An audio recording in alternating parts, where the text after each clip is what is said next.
But when you think of AAPI, we're not always at the top of the list. That's starting to change now with everybody like you guys, and congratulations to the panelists for making a difference. They have passion, and that's why they are here.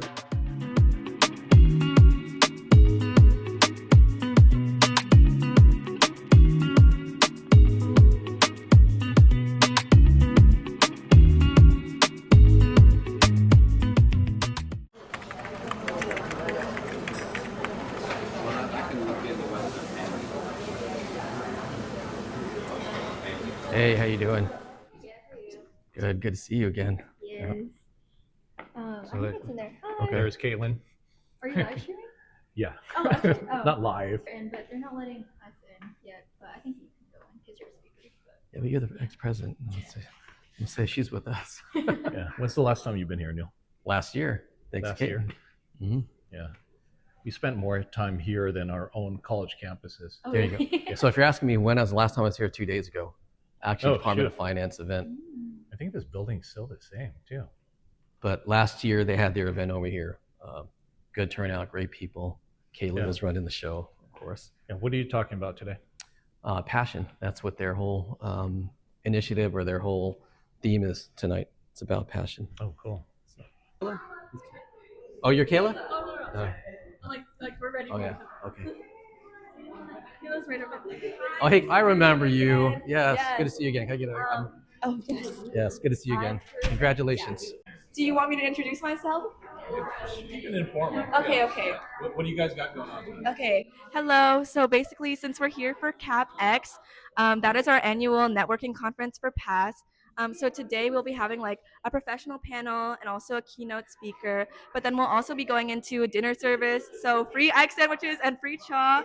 And then we'll also be going into a networking / workshop portion afterwards, and then we'll be closing off the night. But tonight is all about like learning about industry professionals, current experiences, and what like the current like job and professional industry actually looks like from their perspective, and also what fuels them to go into the careers that they go into.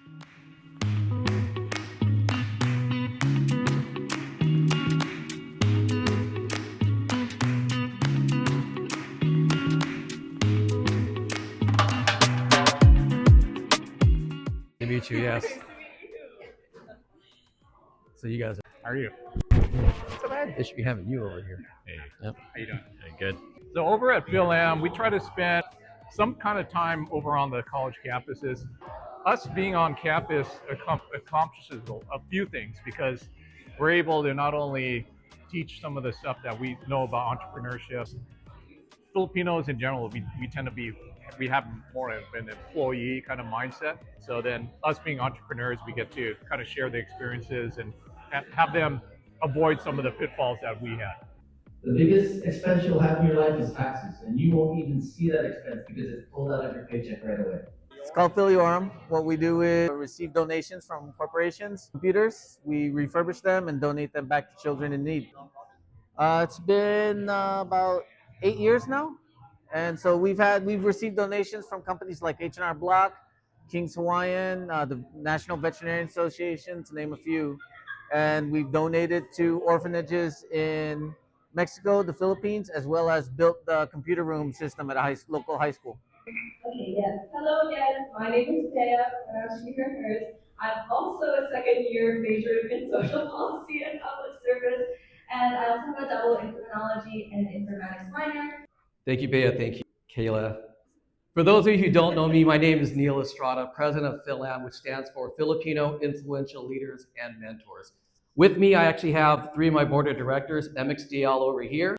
Another person to get to know is Maria Dumatol. Also, we have all-star realtor Edwin Balaloy, which I have known since we were in high school. Do you guys know Edgar Dormitorio?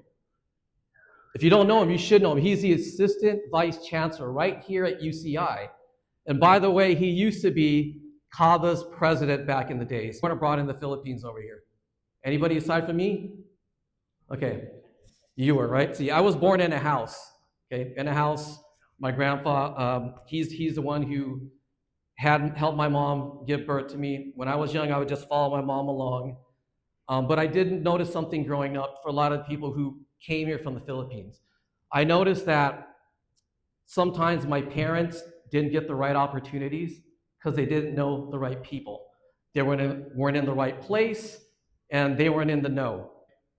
I have this passion to make sure that I help my Filipino people that are out there, regardless of if you're in business, if you're in medicine, it doesn't really matter, because you know what?